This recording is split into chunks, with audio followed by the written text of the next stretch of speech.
Negotiations are back. What it means for you. Let's tell them, Alan. All right. Today it's Alan. And Betsy. Coming to you from coastal Virginia. And you know, today's real estate market is not the real estate market from the recent past. It's the market from quite a few years ago, about before COVID. 1918, all those. Not 1918, but you know. 2019, 2018. We're not taking them back to Yellowstone. Yep. So today. I'd like to go back to Yellowstone, though. That's a real. I think I could live during the Yellowstone days. That's what I like. But you know, I'd be Beth for those that watch Yellowstone. And I'd be Rip. Such a great, yes. Were you the Beth and We Rip? did that for Halloween one year. We were Beth and Rip, so it was fun. Yep. But I'm totally Beth. Can we try that tonight? Yeah. Just kidding. So anyway, today we're going to talk a little bit about negotiating. You know, two things that you're going to hear a lot in today's market are concessions and incentives, because we didn't have those for a long time. And so today we're going to hear about what kind of concessions the sellers might be offering or what kind of incentives they're offering. And it's typically led by new construction. Yep. Right? Oh, yeah. You know, they do a survey, the National Association of Home Builders does, and this is the 60th month in a row, or 5 years worth, that builders have offered some type of concession on their new construction projects. Right. And it's just picking up more and more, because in our Hampton Roads market, we were recently looking at some statistics with the team this morning, and the one statistic that stood out was new construction sales were down almost 6%. Right.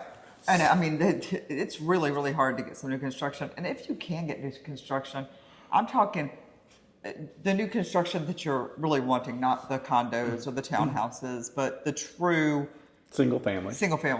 And I mean, I really like some single family with some decent lot sizes.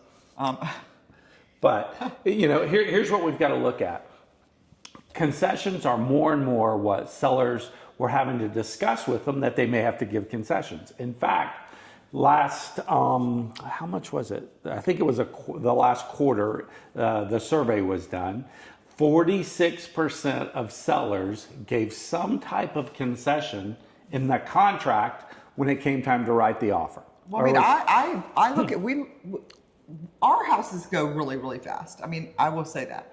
We've not really given concessions. However, the 3 houses I have on the market currently, I have had this discussion with every single seller there is. And I called them up and I said, we're going to offer a 2-1 buy down. That's, you know, that I told that to every one of them. And, you know, let's reduce the price, offer a 2-1 buy down. Let's think creatively outside of the market. Because here's the thing. I mean, yeah, you can offer a closing cost or whatever. That's one time. A 2-1 buy down on the houses that I have on the market is an $1,100 to $1,200 a month difference in payment. Right. That is insane, people. Right. That is much more valuable for that first year to get that buyer in. A lot of times you'll see that somebody knows they're getting a promotion, and the option is, let's hold off and not buy till the promotion comes in. However, by then the price has gone up, because our market is still appreciating roughly 5% year over year when we looked at the stats. So why don't you get in now, get the 2-1 buy down, get the lower payment, and then by the time a year from now, you'll have had the promotion. Some jobs are guaranteed it in their contracts or in how they work. That's something to look at. You know, that 46% that gave concessions, just so you know, since they've been keeping records on that, that is the highest percentage of concessions given. And 1 out of 6 actually had a price reduction too. So guess what? We're not in this market that sellers are just getting so much over asking price. Now, if you price it right, guess what? We're still seeing some multiple offers out there. Oh yeah. But you have to be priced. In fact, one great strategy, and do not do this with a new amateur agent out there. And what I mean is an agent that's only done a couple of deals a year, or they're just starting, because to tell you the truth, they just don't know the market well enough. But if an experienced agent knows where to price the property, sometimes below what the actual numbers suggest, in order to get a higher than market price on it. So that's important for you to look at. Now, what kind of concessions are we talking about? Are we seeing closing cost? In some houses. Right. I'm not saying Depends we're on going the to see it price everywhere. range. I mean, it definitely depends on the price range. And what cracks me up though too is some of the price ranges that really need closing cost are the ones that are sometimes getting multiple offers and very, very difficult to get closing cost on. And I'm like, oh my gosh, I need closing costs there. So those are the ones that are often difficult, and you're having to go to your clients and go, look, you're going to need to save for closing cost because I don't know where these people are getting their money from, but they're the ones that have somewhere saved and have it, like the BAH. Everybody wants to say that BAH, that 300,000, that 320, that 350, and next thing you're looking at and you're going, they need closing costs because they want to come in here with their VA loan, put no money down, have that closing cost, with the seller paying for it, and you're going, and everybody else does too. And that's the hot market. So, we're not where we were in, 2009, 10, 11, where that's what the sellers had to do because they were actually holding the equity. So they had the ability to give up equity to get the buyer into the house, and they were willing to do whatever to get the buyer in the house. 18 and 19, everybody was paying closing costs too. I mean, it's pretty much so you were going to the sellers and going, hey, no matter what, you're paying 10%. Right. And that's how we used to look at it. But, 62% of the builders offered incentive, and here is the really shocking number. 35% of the builders actually had price reductions when you look at it last month. I'm seeing price reductions on almost every builder. Here's what I want to tell you. When you see builders reducing the price, the market has slowed some. And the reason is builders don't like to reduce the price because they've sold the community and they sold the people in there, and they're still in there, which means the new buyers coming in have the ability to talk to those buyers that bought and paid. And the builder does not want to piss off the existing clients by lowering the price below what they paid. So what they typically do is they offer incentives.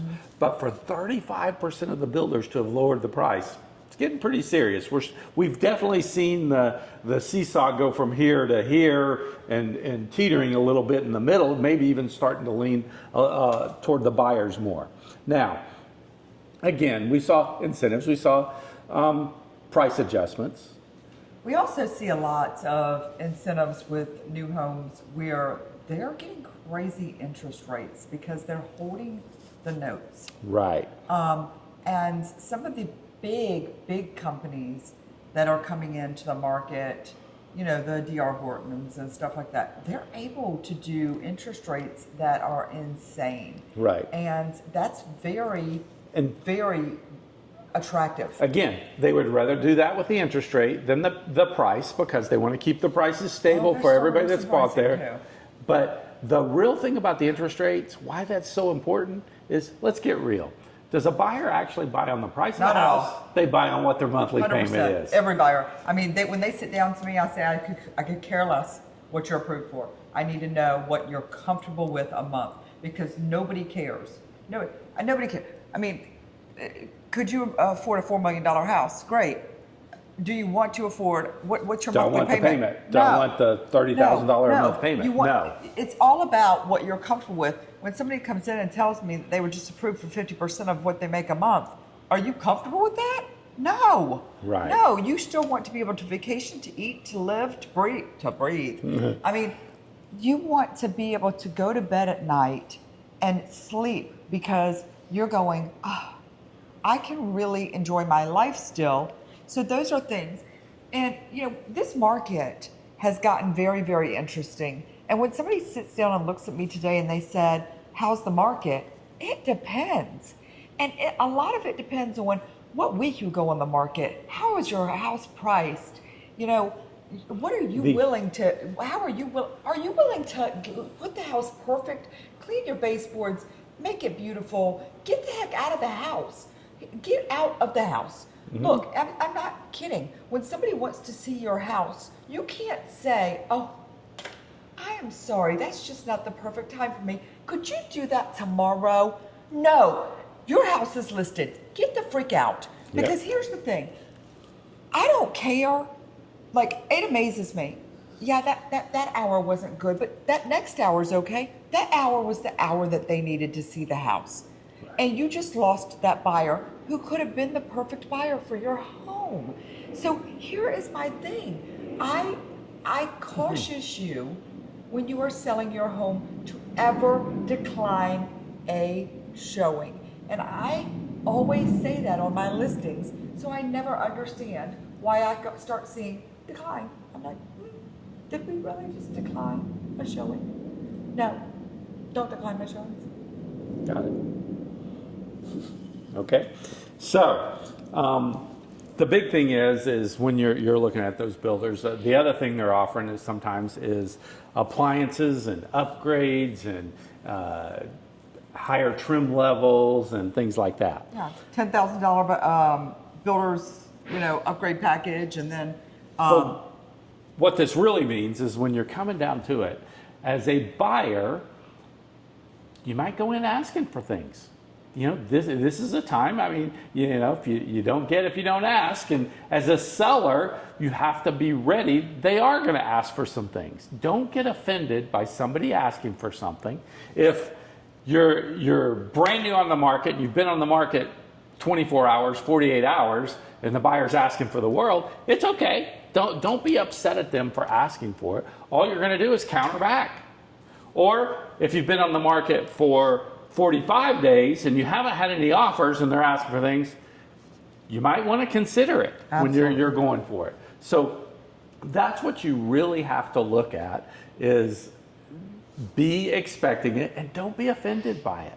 Don't be offended. If you're a seller, you have to take the emotion out. It's not going to be your house anymore. It's great that you held every birthday, you held every holiday event there, but you have to take the emotion out, because when it comes to negotiating, and that's what we're talking about now, that we are going to have to negotiate, taking the emotion out of the negotiation is exactly what you want to do. Is don't get offended by somebody asking for things when you're looking for it.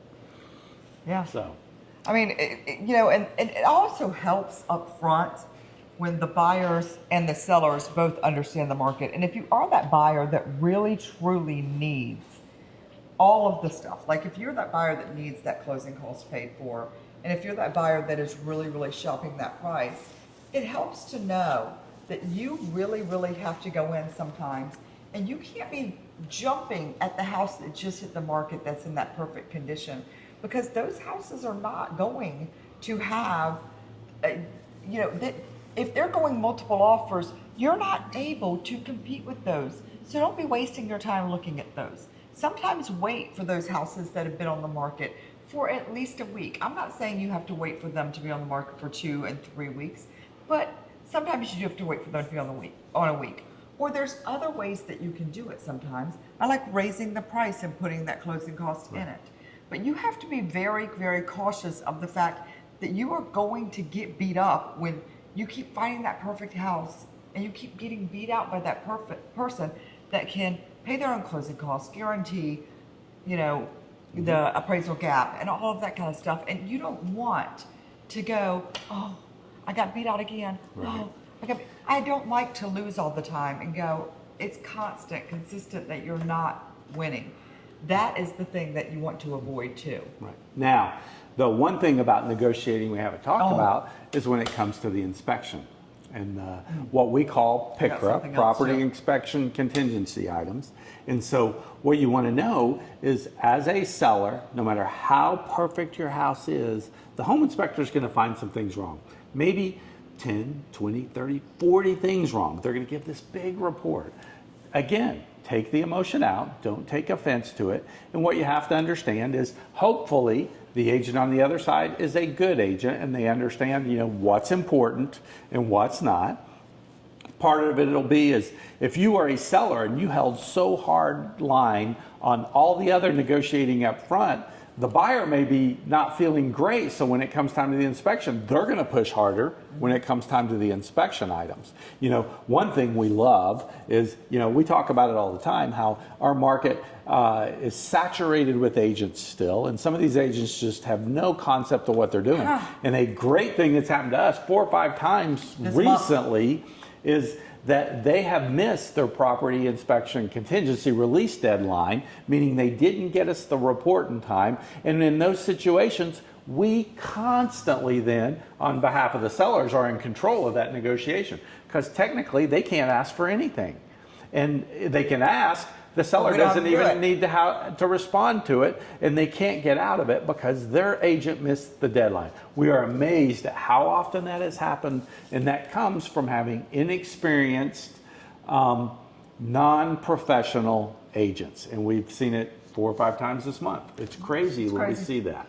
Another thing, and we used to do this all the time, and I was talking to one of my clients, this weekend about it, because they told me how much savings they had, and which they thought was great savings.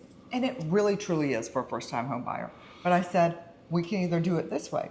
We can either use that as a down payment, which they actually don't have to have because they're first-time home buyers, which a lot of people don't know that you don't have to. We could either use it for a down payment, or we could use it for closing costs. And if we went in with this as closing cost, and we did this for a down payment, I said, or there's a lot of other things, but I'm not gonna get into that. Here's what I'm gonna get into. Back in 2018 and 19, Alan and I did this all the time, because houses that need the littlest bit of updating start to sit on the market. We're there again, because people a lot of times don't walk in and imagine themselves.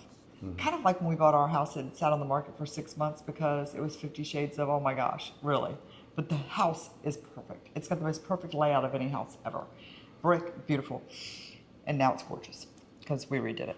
But here's the thing. We would go in, and we're very, very smart with this. And I'm sure the majority of agents don't even know how to do this, because lenders are like, what are you doing? And I'm like, trust us. I just did this with a contract that I was representing the buyer and the seller just recently. And our lender was like, well, that was genius. Thanks. I know.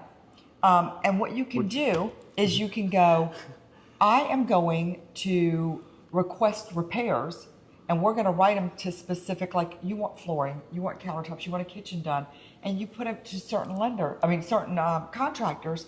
So you get that new look that you're wanting. The seller's actually paying for it, and you're going to get what you want, but you're going to get that newer look of house that you don't have to do. And we used to do that all the time. In order, to get that house sold, it's for another agent because we're writing it on another side, but we're getting our clients that perfect thing without that house getting price reduced or going underneath of it. There's just great ways that you can do certain things. Right. That's another negotiation tactic. Right. And then the last thing is the sellers in this market, buyers are still watching HGTV. They have an expectation, and when it comes time to negotiate, if you truly want to be in the best position as a seller to hold your price and to get your top price, is your house has to look great.